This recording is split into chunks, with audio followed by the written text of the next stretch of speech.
লেকের দিকে নজর রাখি। সল্ট লেকে চাকরিহারাদের কর্মসূচিতে উত্তেজনা পরিস্থিতি।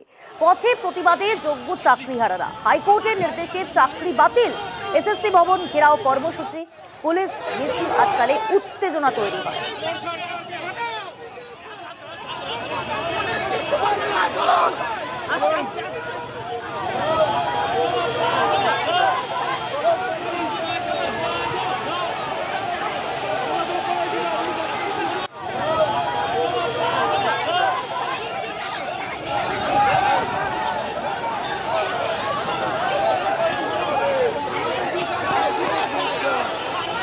চাকরিহারাদের কর্মসূচিতে উত্তেজনা পরিস্থিতি।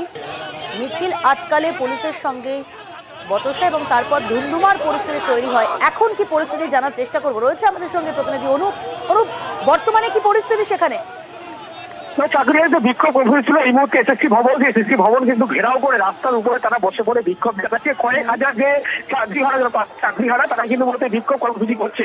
অন্যদিকে 12 জনের প্রতিনিধি দল তারা কিন্তু ইতিমধ্যেই এসএসসি চেয়ারম্যান তার সঙ্গে বৈঠক করছেন এবং তাদের যে সোমবার দিন রায় আছে হাইকোর্টে, মূলত সেই রায়দানের আগে কিন্তু যে সমস্ত ওএমআর সিট থেকে শুরু করে যে নথিগুলো জমা কি দেওয়ার পরিকল্পনা করছে এইসব বিষয় নিয়ে আলোচনা করেছে।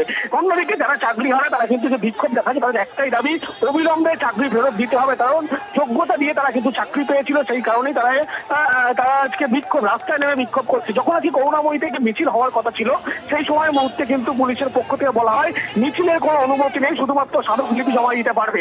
অর্থাৎ মিছিল শুরুর আগেই এই ধুন্ধুমার পরিস্থিতি তৈরি হয়। এখন মিছিল শুরু হওয়ার আগে কিন্তু যখন পুলিশ বাধা দেয়, সেই সময় যখন চাকরিহারা তারা যখন মিছিল করতে যায় সেই সময় পুলিশ সেই মিছিল আটকাতে যায় এবং যখনই মিছিল আটকায় সেই সময় কিন্তু বিক্ষোভ কর্মসূচি পুলিশের সঙ্গে একেবারে ইতিমধ্যে হস্তাহস্তি পরিস্থিতি হয়। পরবর্তী ক্ষেত্রে তারা একেবারে পুলিশকে তোয়াক্কা না করেই এসএসসি ভবনের সামনে কিন্তু মিছিল করে আসে এবং মিছিল করে আসার পরে তারা এই মুহূর্তে এসএসসি ভবনের সামনে রাস্তার উপরে একবারে রাস্তা স্তব্ধ করে তারা তাদের দাবি নিয়ে ইতিমধ্যেই তারা বিক্ষোভ দেখাচ্ছে। তাদের একটাই দাবি, অবিলম্বে চাকরি ফেরত দিতে হবে এবং এসএসসি কর্তৃপক্ষকে অবিলম্বে তারা যে 5 বার বা 4 বার যে সমস্ত ভেরিফিকেশন হয়েছিল সেই নথি তাদের যেগুলো আছে সেই নথি কিন্তু অবিলম্বে হাইকোর্টে জমা করতে হবে, এমনটাই দাবি তারা জানাচ্ছে। এই দাবি নিয়েই একদম তারা বিক্ষোভ কর্মসূচি এই মুহূর্তে চালিয়ে যাচ্ছে এবং তাদের একটাই দাবি, অবিলম্বে চাকরি ফেরত দিতে। কারণ তারা যোগ্যতা দিয়ে চাকরি পেয়ে একটাই বক্তব্য, সেই কারণে এসএসসি ভবনের সামনে ঘেরাও করে তারা কিন্তু এই বিক্ষোভ কর্মসূচি যেমন চালাচ্ছে। অন্যদিকে 12 জনের প্রতিনিধি অর্থাৎ এখনো বিক্ষোভ চলছে সেখানে এসএসসি ভবনের সামনে তারা রয়েছে এবং তাদের 3টি মূলত দাবি, সেই দাবি তুলেই আজকে বিক্ষোভে সামিল হয়েছে এসএসসির চাকরিহারারা। এদিকে যোগ্য চাকরিহারাদের পাশে রয়েছেন নরেন্দ্র মোদী। বর্ধমানের সভা থেকেই বার্তা দিলেন তিনি, যোগ্য চাকরিহারাদের আইনি সহায়তার আশ্বাস দিয়েছেন। রাজ্য বিজেপিকে লিগ্যাল সেল তৈরির নির্দেশ।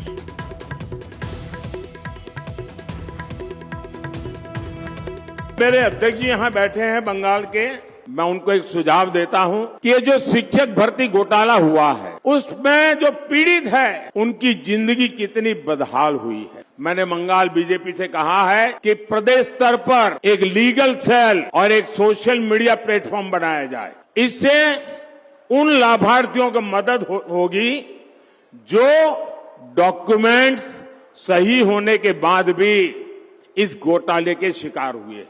बीजेपी ऐसे अभ्यर्थियों को कानूनी सहायता भी देगी और उन्हें न्याय दिलाने के लिए पूरी ताकत से काम करेगी। हम ईमानदार के साथ खड़े रहेंगे और मेरा बंगाल यूनिट भले चुनाव चलता रहे लेकिन ये काम करेगा। जिन्होंने भ्रष्ट किया है वो सजा भुगतेंगे, लेकिन बहुत ईमानदार लोग हैं। মোদীর মন্তব্যের পাল্টা জবাবও দিয়েছে তৃণমূল কংগ্রেস। এই যে শিক্ষকদের যাদের চাকরি গেছে তারা লাভার্থী নয়, তারা কর্মী, তারা স্কুলের শিক্ষক। উনি তো হেরে গেলেন মমতা বন্দ্যোপাধ্যায়ের কাছে। আজকে তিনি এটা বলছেন, মমতা বন্দ্যোপাধ্যায় রায় বেরোনোর পরে তিনি বলেছেন গায়ে এক বিন্দু রক্ত থাকতে, মমতা বন্দ্যোপাধ্যায় এই বাংলায় থাকতে কারুর চাকরি খেতে দেবেন না। এদের পাশে সহানুভূতি মানবিক ভাবে মমতা বন্দ্যোপাধ্যায় দাঁড়িয়েছে। মোদিজি, আপনি বরং ওই চাকরি খেকোদের সঙ্গে থাকুন, মানুষ চিনে গেছে আপনাদের।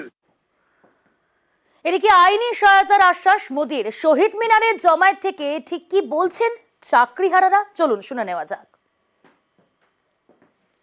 এই দুর্নীতিগ্রস্ত এসএসসি যাদের জন্য আজকে আমরা সম্মান হারিয়ে আমরা অনশনে বসেছি, কিভাবে একটা সুপার নিউমেরারি পোস্ট ক্রিয়েট হয়েছে যেটা মহামান্য হাইকোর্ট উল্লেখ করেছেন যে এটা সম্পূর্ণ অবৈধ।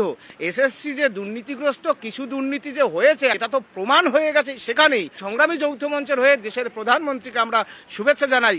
আপনি দেখুন আগামী সোমবার সুপ্রিম কোর্টে মামলাটি রয়েছে, যাতে আপনার দপ্তর যোগ্য যে আপনি যাদের ইমানদার শিক্ষক বলছেন, আমরা সেই হতভাগ্য ইমানদার শিক্ষক শিক্ষিকা পশ্চিমবাংলা শিক্ষার সাথে অবিলম্বে বিদ্যালয়ে পাঠান। আমরা কোনো রাজনীতি চাইছি না, আমরা চাইছি আপনারাও ঊর্ধ্বে এসে আমাদের পাশে দাঁড়ান।